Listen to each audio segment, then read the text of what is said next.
இருப்பாய் என்று சொல்லப்பட்ட வார்த்தை.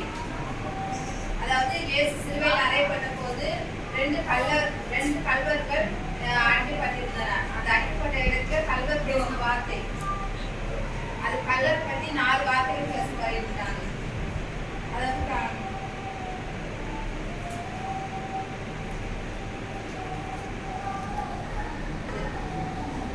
மற்றோடு அவனை நோக்கி, நீ கிறிஸ்துவானால் உன்னையும் எங்களையும் ரட்சித்துக்கொள் என்று அவரை இகழ்ந்தார்.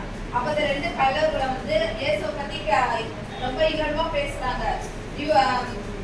குற்றவாளிகள் ஒருவன், நீ உண்மையான கிறிஸ்துவானால் உன்னையும் எங்களையும் ரட்சித்துக்கொள்ளுன்னு சொல்றாரு. அதற்கு மற்றவன் அவரை நோக்கி, இந்த ஆற்றின் உட்பட்டவனாய் இருந்தும் தேவனுக்கு பயப்படுகிறது இல்லையா? நீ கல்வனாய் இருந்தும் நீ அவரையே குற்றப்படுத்துறியே, நீ இதுக்கு பயப்பட மாட்டியா, பயப்படுத்துறேன்னு அப்படின்னு கேட்கிறாரு. அப்படின்னு சொல்றாரு. அதுக்கு இவரு பார்த்து சொல்றாரு, நீ கர்த்தருக்கு தேவனுக்கு பயப்படுகிறது இல்லையா? நீ மற்றவங்க எல்லாரும் போகும்போது, ஒவ்வொரு சாமியை கும்பிடும்போது, வெளியே போகும்போது பக்தியா கும்பிடுவாங்க. நம்ம அதே மாதிரிதான் பக்தியா கும்பிடுவோம். நீ இந்த ஆண்டவருக்கு பயப்படாம இருப்பது என்னன்னு கேட்கிறாரு அந்த கல்வர். அதற்கு நாமோ நியாயப்படி தண்டிக்கப்படுகிறோம், நாம் நடப்பித்தவைகளுக்கு தக்க பலனை அடைகிறோம். இவரோ தகாத தொந்தையும் நடப்பிக்கவில்லை என்று அவனை கடிந்து கொண்டு அந்த கல்வனை பார்த்து அவர் சொல்றாரு. இன்னொரு கல்வன் சொல்றாரு, நாம தப்பு பண்ணியிருக்கிறோம், தப்பு பண்ணபடியே நமக்கு தண்டனை கொடுத்தாரு. ஆனா அவரோ தண்டனை அவர் நல்லதுதானே செய்திருக்காரு, அவருக்கு ஏன் அவரை ஏன் நீங்க இது பண்ணுகிற,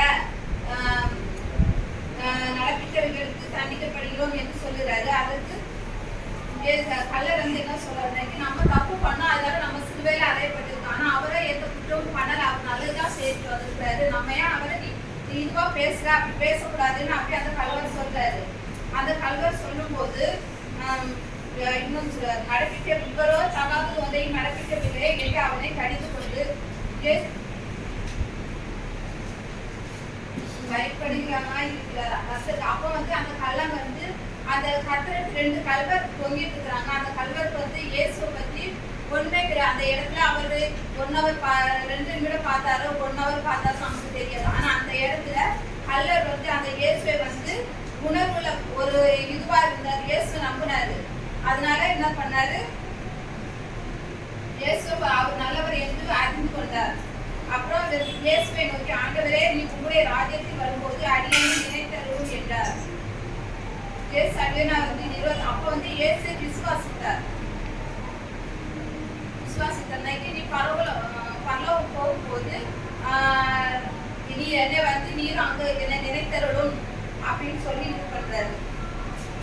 அப்போ கடைசி சொல்ற, இயேசு அவனை நோக்கி, இன்னைக்கு என்னுடன் கூட பரதேசி இருப்பாய் என்று மெய்யாவே உனக்கு சொல்கிறேன் என்றார்.